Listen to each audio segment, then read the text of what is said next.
Bismillahirrahmanirrahim. Assalamualaikum warahmatullahi wabarakatuh. Perkenalkan, nama saya Firman Taufik Hidayat dengan NIM 11920714382. Di sini saya akan memaparkan materi tentang hukum laut. Yang pertama, pengertian garis pangkal. Pengertian garis pangkal menurut UNCLOS 1982 merupakan suatu garis awal yang menghubungkan titik-titik terluar yang diukur pada kedudukan garis air terendah atau low water line, di mana batas-batas ke arah laut seperti laut teritorial dan wilayah yurisdiksi laut lainnya, zona tambahan, landasan kontinen, dan zona ekonomi eksklusif diukur. Dengan demikian, garis pangkal merupakan acuan dalam penarikan batas terluar dari wilayah-wilayah perairan tersebut. Selanjutnya, macam-macam garis pangkal di dalam UNCLOS 1982. Yang pertama, garis pangkal biasa atau normal baseline.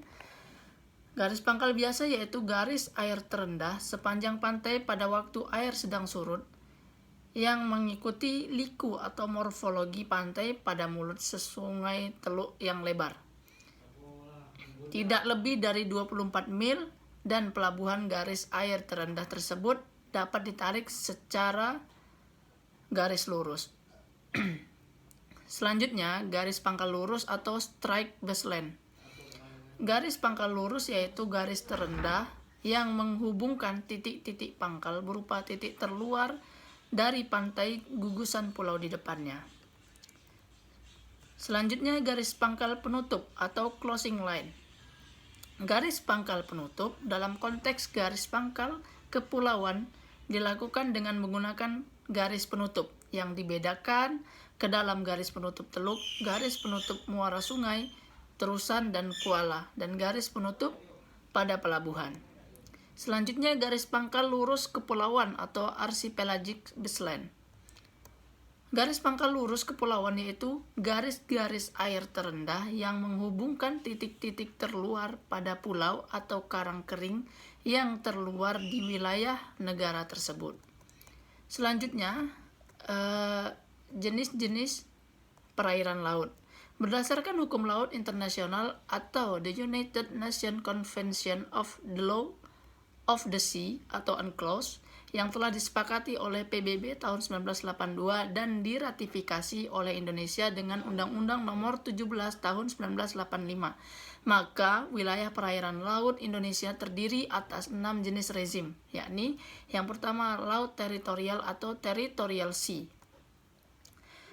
Laut teritorial adalah bagian laut terlebar 12 mil laut diukur dari garis dasar kepulauan ke arah laut.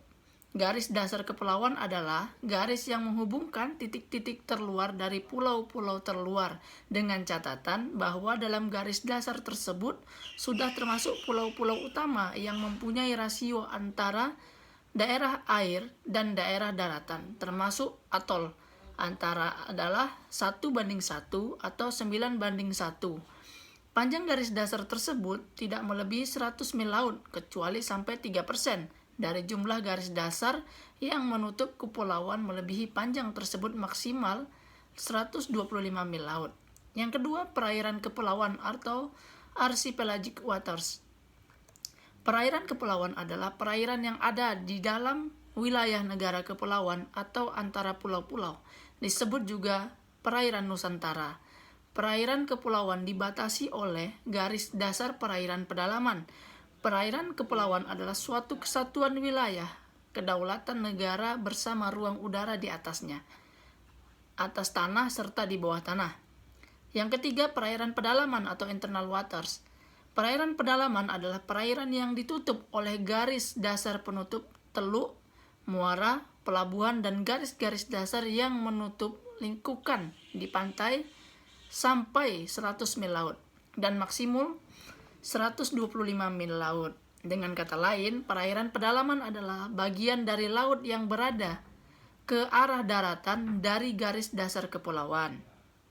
Nah, yang keempat, zona tambahan atau contiguous zone. Zona tambahan adalah bagian laut terlebar atau selebar 12 mil laut ditambah pada laut teritorial, sehingga kalau dihitung dari garis dasar laut teritorial berjarak 24 mil laut. Dalam zona tambahan ini, negara mempunyai kewenangan tertentu yang terkait dalam pasal 33 UNCLOS 1982, yakni yang pertama, pencegah pelanggaran keimigrasian, bea cukai, fiskal, dan karantina hewan dan tanaman. Nah, yang kedua, menindak pelaku pelanggaran terhadap peraturan tersebut di atas. Yang kelima, zona ekonomi eksklusif atau exclusive economic zone. Zona ekonomi eksklusif adalah bagian laut selebar 200 mil laut diukur dari garis dasar laut teritorial. Zona ini dititipkan kepada semua negara pantai, negara kepulauan, dan negara-negara pulau. Sebagai warisan umat manusia, zona ini bukanlah wilayah kedaulatan dari negara yang secara efektif adalah selebar 188 mil laut, karena yang 12 mil laut adalah laut teritorial dari negara. Yang keenam, landasan kontinen atau continental shelf. UNCLOS 1982 mengubah secara signifikan kriteria dalam menetapkan batas luar atau outer limit, sebagaimana ditetapkan dalam Konvensi Geneva 1958. Landasan kontinen adalah dasar laut dan tanah di bawah dasar laut di luar laut teritorial dan merupakan kelanjutan dari wilayah daratan sampai tepi luar dari batas kontinen. Pengertian laut lepas. Pengertian laut lepas adalah semua bagian dari laut yang tidak termasuk dalam zona ekonomi eksklusif, dalam laut teritorial atau dalam perairan pedalaman suatu negara atau dalam perairan kepulauan suatu negara kepulauan. Hal ini tidak mengakibatkan pengurangan apapun terhadap kebebasan yang dinikmati semua negara di zona ekonomi eksklusif. Sedangkan menurut Undang-Undang Nomor 31 Tahun 2004 tentang Perikanan, laut lepas adalah bagian dari laut yang tidak termasuk dalam zona ekonomi eksklusif Indonesia atau ZEEI, laut teritorial Indonesia, perairan kepulauan Indonesia, dan perairan pedalaman Indonesia. Secara simpel, laut lepas didefinisikan sebagai bagian laut yang terletak di luar dan berdampingan dengan laut teritorial. Daerah ini tidak dapat diklaim kedaulatannya oleh negara manapun.